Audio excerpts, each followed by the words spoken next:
สองเฮานั่งลงกันนั่นเพียงพวงบาดพี่น้องบ่อยู่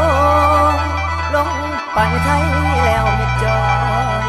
มาคอยใครกะบ่ปานคันบ่เป็นห่วงบ้านห่วงอ้ายแน่พอมีแฮงยามมือแลงแสงอาทิตย์หลับหน่วยผู้น้ำตาย้อยอ้ายยังคอย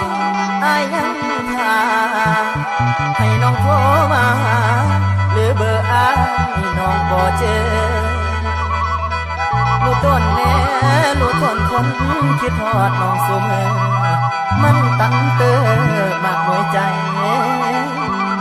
ขันไปแล้วน้องบ่มา